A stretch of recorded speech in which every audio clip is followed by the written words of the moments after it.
Nouveau cours, c'est le cours sur Al-Asma'ul Khamsa. On va apprendre donc d'autres signes de déclinaison grammaticale. Al-Asma'ul Khamsa, les 5 noms. Il s'agit de 5 mots arabes, dont certains vous connaissez déjà. Lorsqu'ils vont être au premier terme d'annexion, lorsqu'ils seront mudaf, eh bien leur signe de déclinaison grammaticale, ça va être la voyelle de prolongation. S'ils sont au cas sujet, au lieu que ce soit ou, ça va être ou.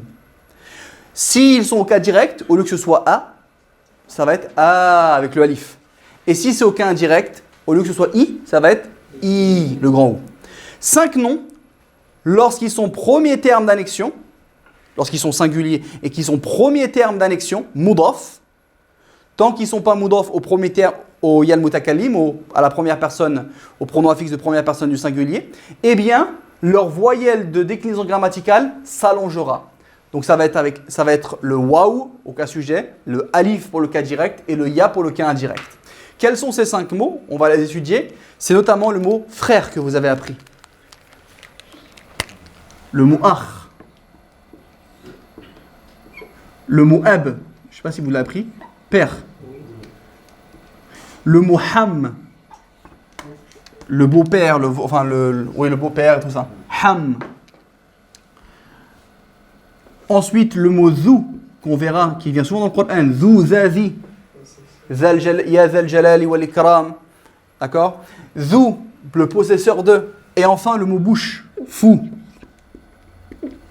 Ok? Ces mots-là, donc notamment pour les 3 premiers, là, ces mots-là, lorsqu'ils vont être mudaf, retiens cette condition. Ils ont l'article, le son s'annule. Tu oublies la leçon. Si ils sont indéfinis, ils ne sont pas mudaf, le leçon tu l'oublies. La leçon que on va voir, ça ne s'applique. C'est d'ailleurs la première condition que j'ai mis, je crois. Non, je ne l'ai pas mis en première condition. Quand ils sont singuliers, donc quand ils sont comme ça, pas quand ils sont au duel, pas quand ils sont au pluriel. Et ici, quand ils sont premier terme d'annexion. Quand ils sont premier terme d'annexion, quand ils sont mudaf, ils peuvent être mudaf ilay, mais mudaf à leur tour, hein, ils peuvent être en plein milieu d'une double annexion, peu importe. Si je te dis le stylo du frère de Wanis. Frère, il est quoi? Le stylo du frère de Wanis. Il est mudaf ilay de stylo, mais il est mudaf de Wanis. Donc ça marche, la leçon ici. Donc quand tu as un de ces termes-là, qui sont premier terme d'annexion, pas au duel, pas au pluriel, comme ça, là, au singulier. Frère, père, beau-père, possesseur, bouche, singulier. Quand ils sont mudaf, qu'est-ce qui va se passer? Du moment que le mudaf ilay n'est pas le ya al-mutakallim, le ya de première personne de singulier, eh bien, leur voyelle de déclinaison grammaticale, au lieu que ce soit une simple damma pour le cas sujet, une simple fatha au cas direct, une simple kasra au cas indirect, eh bien, ça deviendra la voyelle longue. Donc, la voyelle longue de ou, c'est quoi? C'est le waouh. La voyelle longue pour le cas direct, le a, c'est quoi? Le alif. La voyelle longue pour la kasra du cas indirect, c'est quoi? Le grand i. Ok? Donc dans la langue arabe, il y a 5 mots qui ont une particularité lors de leur déclinaison grammaticale.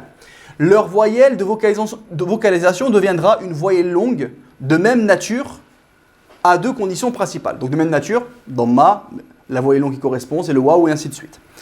Que le mot soit singulier masculin, comme on te le donne. Donc dès que si tu me dis, ah, il y a le mot frère, alors le mot sœur c'est la même chose? Non. C'est frère, frère au pluriel, ikhwan, j'applique ça? Non. Si c'est au duel, j'applique ça? Non. Tu le laisses comme il est, singulier masculin.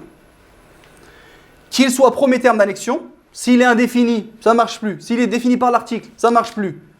Il faut qu'il soit premier terme d'annexion. Et que son mudaf ilay, ce ne soit pas le yel mutakallim, le damir de pronom, le pronom affixe de première personne du singulier, le pronom affixe de je, de moi. Si tu veux dire mon frère, ça restera akhi, mon père, abi, mon beau-père, hami, et ainsi de suite. D'accord? Donc, quand c'est le mudaf ilay, c'est le yel mutakallim, la leçon ne s'applique plus non plus. Sinon, ça devait donner quoi? Mon frère. Akhoui. Akhaï. Un truc comme ça. Si je t'ai appliqué la leçon. Non, quand c'est le yel mutakallim, akhi, abi, hami, etc. Et enfin, troisième, ça je l'ai cité juste pour être un peu plus complet, que le mot ne soit pas sous sa forme de diminutif. On appelle ça un ism sarrar. Un diminutif tel que ukhay, pour dire petit. Frère, c'est akh. Petit frère, c'est ukhay. Ab, c'est père. Ubay, c'est petit papa. D'accord? Donc tant que tu le changes pas, en gros, tu le diminues pas, tu ne le mets pas au duel, tu ne le mets pas au pluriel, tu ne fais pas son diminutif, petit frère, petit père, etc., eh bien, tu appliqueras la leçon. En dehors de ces conditions, ces mots auront une déclinaison normale. Ça veut dire que si jamais ils portent l'article el akh au cas sujet, el akhou, el akha au cas direct, el akhi. S'ils sont indéfinis, akhun, akhan, akhin, mot totalement normal. S'ils sont au duel au pluriel, ça ne rentre pas dans ma leçon. Ikhwanoun, ikhwanan, ikhwanin, ça ne rentre pas dans ma leçon. Ok? Cette règle ne s'appliquera pas. Quels sont donc ces 5 mots? Al-asma ou al-khamsa. Les asma, les noms, 5. Khamsa. D'ailleurs, comment on fait les noms comptés? De 1 à 10, c'est une leçon qui arrive.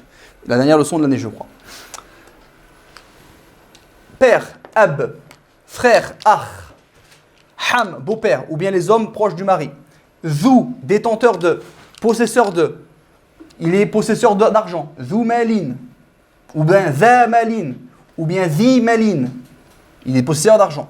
Doté de celui. Combien vous avez fait dans le Coran?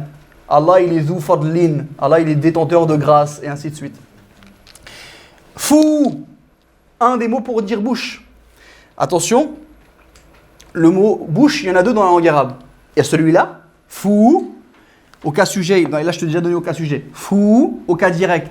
Fa, au cas indirect. Quand ils sont premier terme d'annexion. Ok? Ces mots-là, il y a un autre mot pour dire bouche, qui est le mot femme. Si tu utilises l'autre mot bouche, qui est le mot femme, c'est un mot totalement normal. Famou, fama, famille. Ok? C'est ce mot bouche-là qui s'utilisera selon la règle des asma al-khamsa. D'ailleurs, je te le mets tout de suite. Hop. Nous ajoutons comme condition pour certains d'entre eux que le mot zou ait bien le sens de sahib, de possesseur, de détenteur, d'accord, propriétaire qui possède. Ne pas le confondre avec le ism ishara, notamment quand il sera au cas direct. Za, d'accord, comme qui vient de haza, car, je ne sais pas si je l'ai déjà mentionné, mais, enfin on le voit dans le tome 2. Le ha que vous voyez au début de haza, de hazihi, de hazani, de hatani, de haoula, le ha ne fait pas partie originellement du pronom démonstratif. C'est un truc qu'on a rajouté pour faire quoi? Pour donner interpeller l'attention de la personne. Haza, hazihi, le ha, c'est le même ha que tu utilises dans ya, ayyuha, ayyatuha, c'est le même ha. Harf tanbih, on dit en arabe. Particule qui sert à attirer l'attention. Donc, en vérité, si tu es précis et que l'arabe dit, tu peux me décortiquer ça? Tu dis, ouais, ça là, haza, c'est un harf tanbih, c'est une particule qu'on a collée dans l'usage. Mais en gros, si je veux, je peux utiliser le démonstratif tout seul. Za. C'est rare, mais je peux le faire. Et d'ailleurs, dans le Coran, vous le verrez. Même dans Ayat al-Kursi. Men zallazi. Au lieu de men hazallazi. Qui est celui-ci. Qui fait ceci, cela. Haza. Particule qui sert à interpeller l'attention. Et le za, c'est le ism ishara, le pronom démonstratif. Ok? Bien. Donc, si jamais je trouve ça dans un texte, je trouve za, je peux me dire, ah, c'est ma leçon, c'est lui. C'est le mot zou au cas direct. Au cas direct, ça donnera za. Et au cas indirect, ça donnera zi. Donc, si je vois za, ma réflexion peut aller où? Ah, le za, c'est le zou au cas direct. C'est possesseur de au cas direct. Donc, il faut faire attention. Soit c'est le zou au cas direct, le possesseur, soit c'est qui? C'est le pronom démonstratif. En règle générale, ça sera qui? Ça sera lui. Hein. Lui, que tu le trouves sans le ha juste avant, ça reste quand même très rare. Ne vous inquiétez pas. Et enfin, que le mot fou que je vais utiliser, que le mot bouche que je vais utiliser, ce soit celui qui n'a pas le mime à la fin. Pas le mot femme, qui existe dans la langue arabe pour dire le mot bouche. Si tu utilises ça, un mot normal. Ta bouche, famouka, famaka, famika. Normal, pas de prolongation. Par contre, quand je vais utiliser le mot bouche, celui-là, là, fou, au cas direct, ça va être quoi, à votre avis? Fa. Là, je vous l'ai déjà donné au cas direct, au cas sujet. Et au cas indirect? Ah, ça va être marrant, ça. Fi. À votre avis, comment je dis dans ta bouche? Fi, dans? Fika. Fifika. Fifika. Dans la bouche du professeur. Tu vas voir quoi en arabe? Dans la bouche du professeur. Fi, al-muallimi. La personne qui ne connaît pas cette leçon va dire il a fait un doublon là. Il a fait une faute de frappe. Il a dit fi. Mais c'est pas les mêmes filles. Ah ouais. Bien. Le signe de déclinaison grammaticale donc sera la voyelle longue. Le waouh au cas sujet. Ahou, abou, hamou, zou, fou. Le alif pour le cas direct, mansoub. Akha, aba, hama, za, fa. Et le ya pour le cas indirect, majrour. Akhi, après tu mets le mot d'enfilet évidemment. Hein. Abi, tu mets le mot d'enfilet. Hami, tu mets le mot d'enfilet. Zi et fi. Ok? Qui peut me rappeler la condition principale pour qu'on utilise cette leçon-là? Il faut que le mot il reste comme ça, au singulier, très bien, masculin. Il soit moudaf. Il soit premier terme d'annexion. Donc s'il a l'article, t'oublies. S'il est indéfini, t'oublies. Et je vais rajouter quelque chose. Des fois, il va être moudaf, mais ça ne s'applique pas. Exactement. Quand ce mot-là, il va être premier terme d'annexion, moudaf, quand est-ce que ça va s'appliquer? Si son moudaf ilay est le ya de possession. Et le ya al-mutakallim. D'accord? Pour dire mon frère, akhi, abi. On n'est pas ahou, akha, etc. Ok? C'est parti. Donc on fait à l'oral, Inch'Allah. Allez. Le mot père. Le père du directeur est généreux.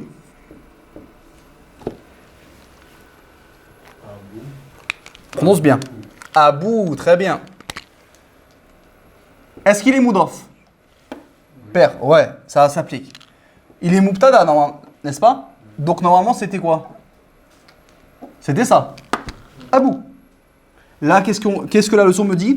Quand un de ces mots-là est premier terme d'annexion, j'allonge la voyelle la voyelle de déclinaison grammaticale. Donc au lieu que ce soit juste abou, ça va être abou. Et là, vous comprenez mieux les noms. Abou Hurayra. Abou quelque chose. D'accord? Abou un tel. Donc, abou du directeur. Pourtant, regardez, est-ce qu'on va l'entendre le waouh? Ici, dans ce cas-là, par exemple. Là. Non, car on a deux secondes qui se suivent. Mais à l'écrit, je veux le voir. Aboul Moudiri, on ne le prononcera pas. Mais à l'écrit, je veux le voir. Aboul Moudiri, oui, le père du directeur est khabar, généreux. Karimoun, très bien. Halima, nous connaissons le père de l'élève. Connaître. Na'arifu. Na'alamu, c'est nous savons. Na'arifu, le père de l'élève. Très bien. Aba, au lieu de Aba, on va prolonger la soka direct. Aba, il est bien moudaf. Aba, at-tilmizi.